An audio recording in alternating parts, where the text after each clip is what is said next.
Hello, welcome back to my bookshelf. I'm Justine Brown.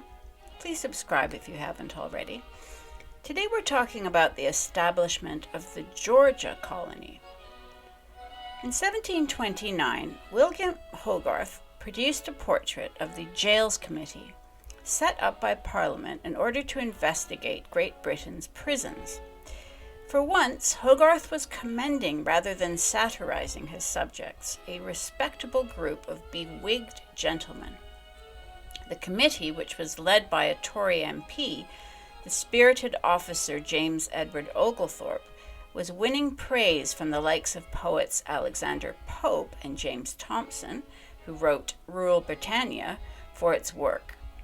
Oglethorpe became particularly focused upon the chaotic conditions in debtors' prisons when a friend of his died in one of them. The committee members saw that prison officials were held to account for abuses, such as the warden of Fleet Prison, in a trial that was also documented by Hogarth.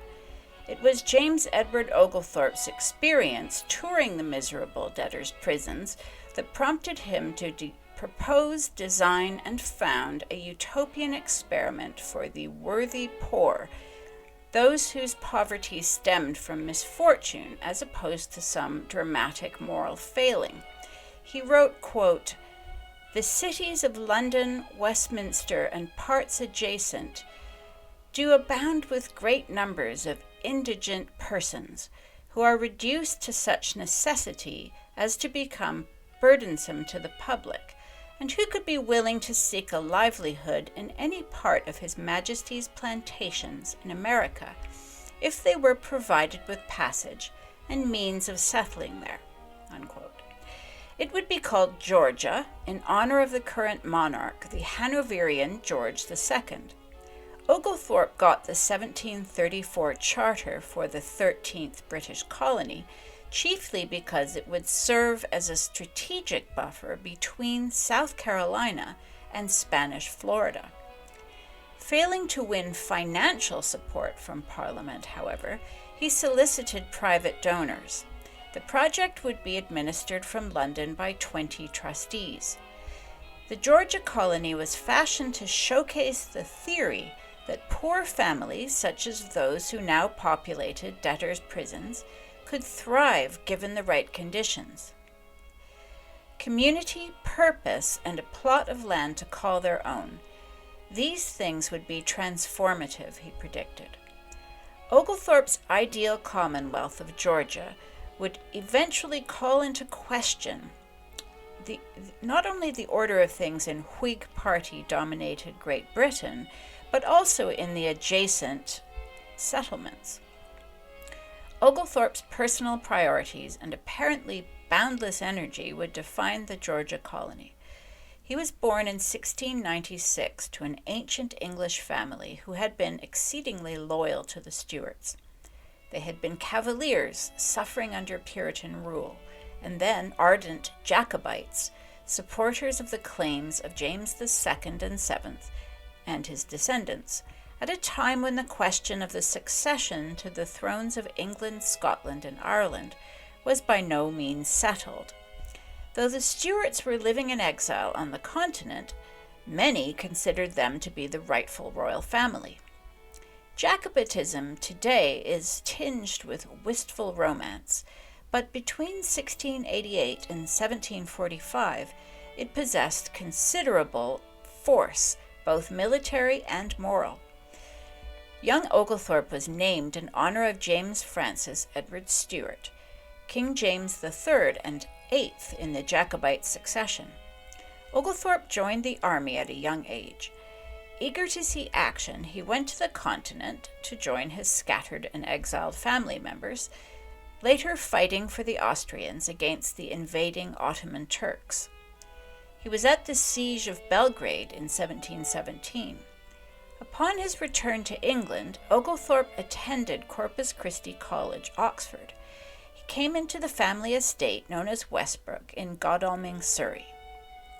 Under his care it became the largest vineyard in Britain since the Romans. As a landowner, Oglethorpe was duly elected to Parliament, at which point he made a speech distancing himself from his family's Jacobite position. He was one of those who sought to disentangle Toryism and Jacobitism in order to function politically. Recall that the Tory party had originated in support for the claims of James II despite his conversion to Catholicism. The Tory legitimists held that the rightful heir was king. He wasn't to be selected by a subset of Parliament, as the Whigs would have it. But as Stuart fortunes foundered, Tories expanded or thickened their political identity. In the second iteration, they emphasized Anglican monarchy, agrarianism, reciprocal duty, paternalism, noblesse oblige, and the traditional order. James Oglethorpe was confident that his experience as an officer fitted him to supervise the Georgia colonists, and that his horticultural skills would be invaluable in the wilderness. The trustees, agreeing, gave him a hand in devising every aspect of the project.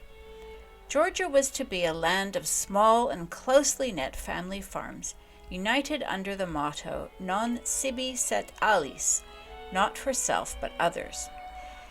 The first group of 114 settlers included men and women deemed unfortunate, as well as a judicious mix of skilled artisans.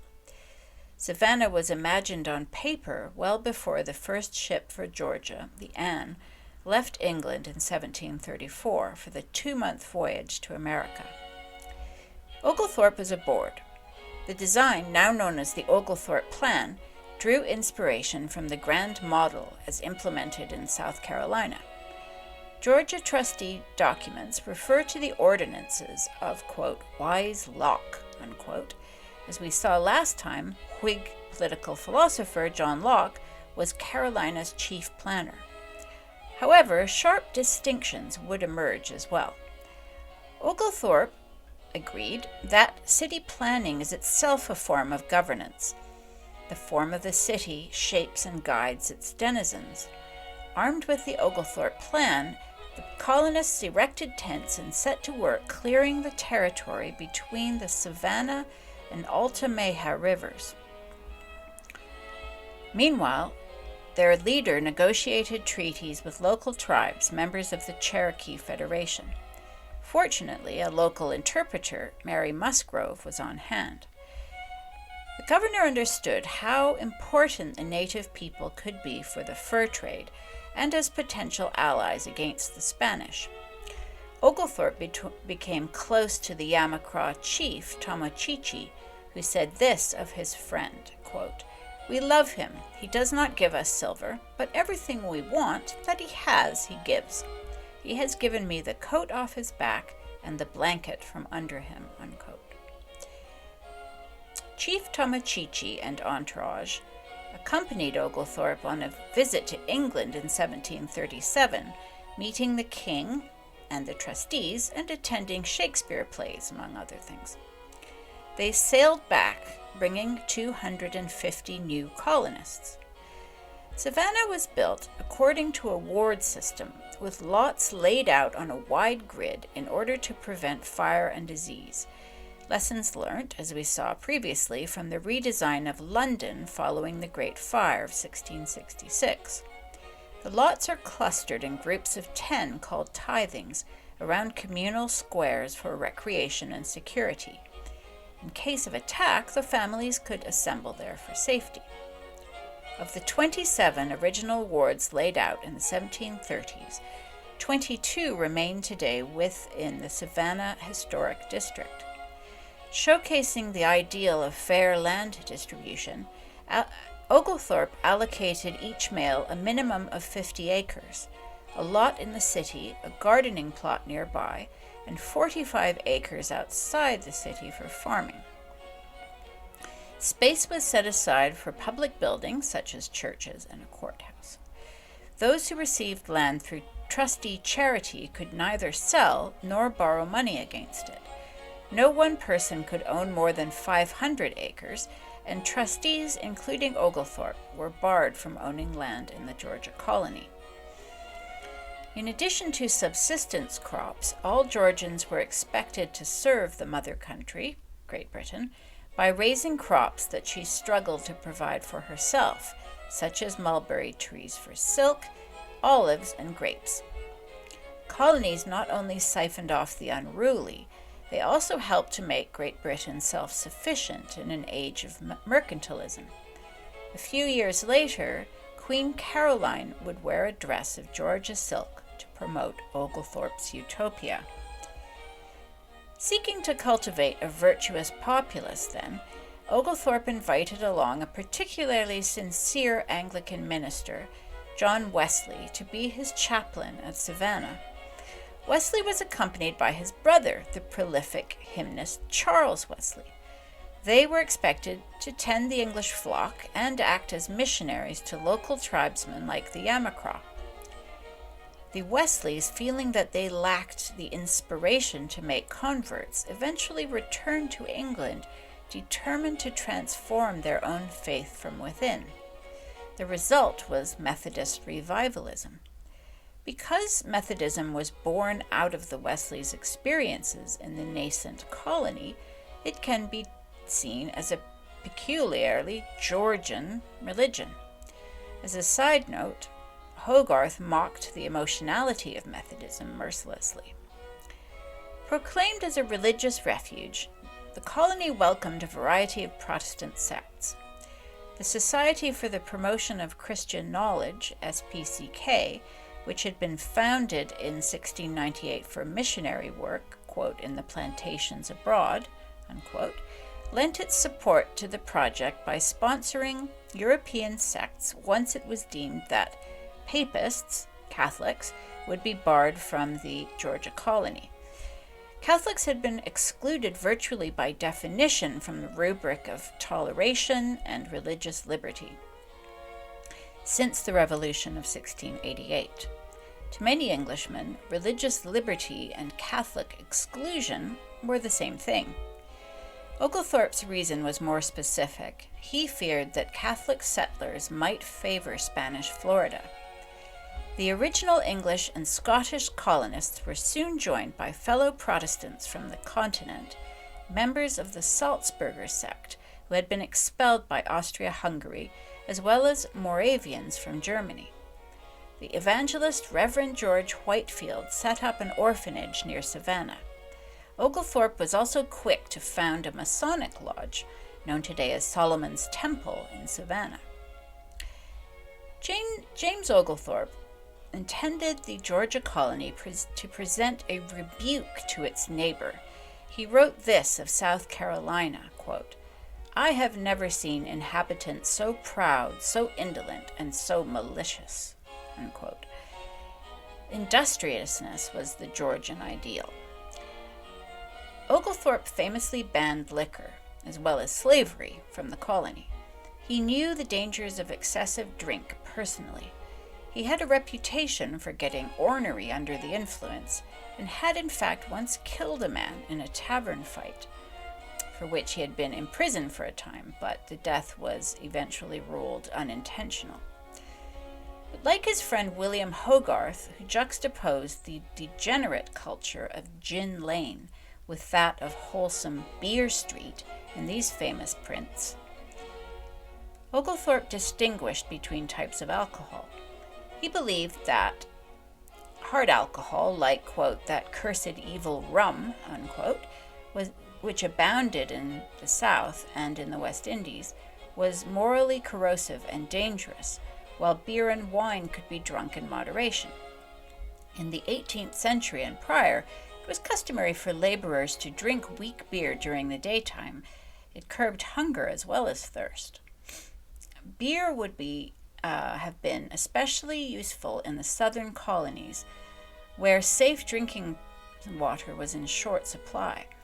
Actually, blanket teetotal temperance movements calling for complete abstention from alcohol, of the kind that eventually led to prohibition in America, do not arrive until the 19th century. There is an apparent conjunction between temperance and the advent of modern water purification systems. As for slavery, Oglethorpe opposed introducing it for two main reasons.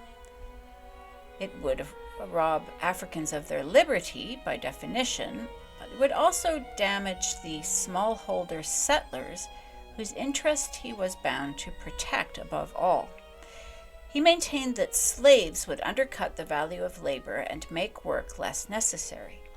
Slave ownership would be morally corrupting, making, quote, men of idleness and luxury, unquote.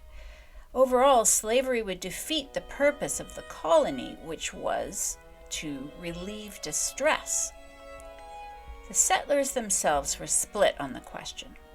An opposition group known as the Malcontents emerged with support from certain South Carolinians who slyly undercut Oglethorpe's model by renting out slaves to Georgians. The Malcontents, most of whom had come to Georgia after the founding and had no loyalty to the trustees, complained that the trustees' policies, the ban on slavery and liquor, as well as the limits on property, meant that Georgians would never grow truly rich. Increasingly, the Malcontents cast their complaints in the language of English liberties.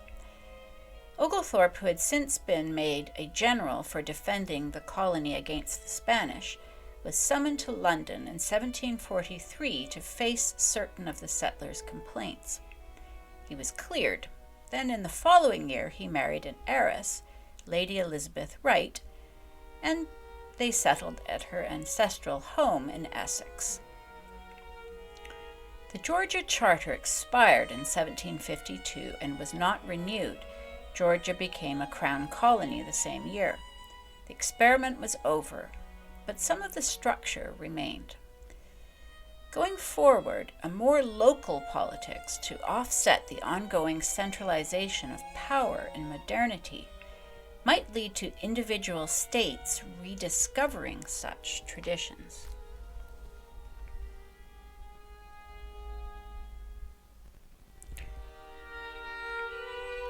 Thank you for listening.